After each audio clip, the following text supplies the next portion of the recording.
Weekuitdaging 4 tot 10 Oktober met die tema Die Stil Dossier se prosa wenner is Saak Dossier MR 500-04-2000 geskryf deur Antoinette Lourens.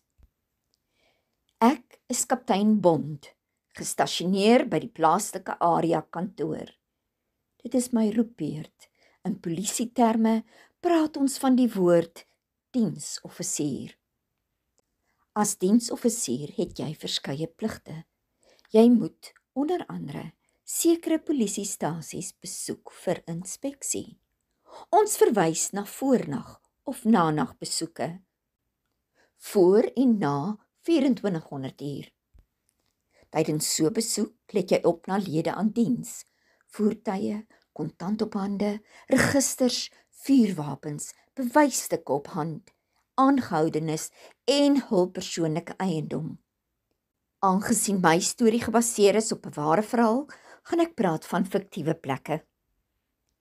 Dit is Saterdagmiddag en ek arriveer by polisiestasie 0 net na 1600 uur. Die plek vertoon netjies en my inspeksie verloop vlot. Ek moet nog net dieselfde besoek afhandel. Ek tel die hoeveelheid aangehoudenis volgens die selregister SAPS 14. Daar moet 30 mense in dieselfde wees. My vinger dwaal weer vinnig deur die register. Ek vergewis myself dat ek reg getel het.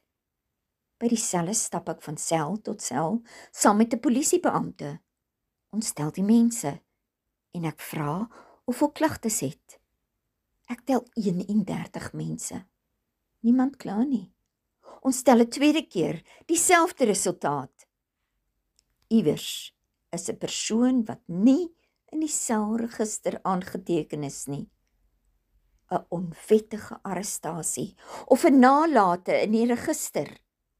Die aangehoudenis self sê niks. Ek laat die register haal, merk name af soos ons gaan. Ons ontdek een man wie se naam nie verskyn nie.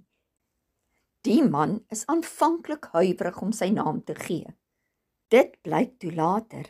Hy is Klaas September en hy is eintlik deur tronkbewaarders van die gevangenisdiens Zulu daar afgelaai vroeër die middag.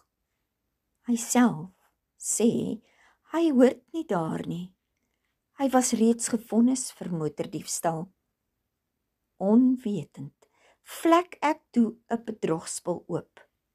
Die gevangenis is so ongeveer 100 km verder geleë. Dit blyk toe, die bewaarders kom besoek hulle familielede in die dorp en hulle gebruik 'n gevangene as verskoning om te mag reis. Ek ondervra die lede aan diens en merk in die voorvalle register SAPS 10 dat hulle die man wel daar valslik ingeboek het as verhoor afwagtend en dat die een tronkbewaarder by die inskrywing geteken het. Geen verdere stawende dokumentasie is beskikbaar nie, net 'n saakdossiernommer. Oombliklik is ek nuuskierig om te weet, wat staan in die saakdossier? Jy is seker ook. Ons sal nooit weet nie, want die saakdossier bestaan nie. Hoe weet ek dit? 0 polisiestasie se misdaadsyfer oorskry nooit 50 per maand nie. Voorgelees en saamgestel deur Christa Diedriks.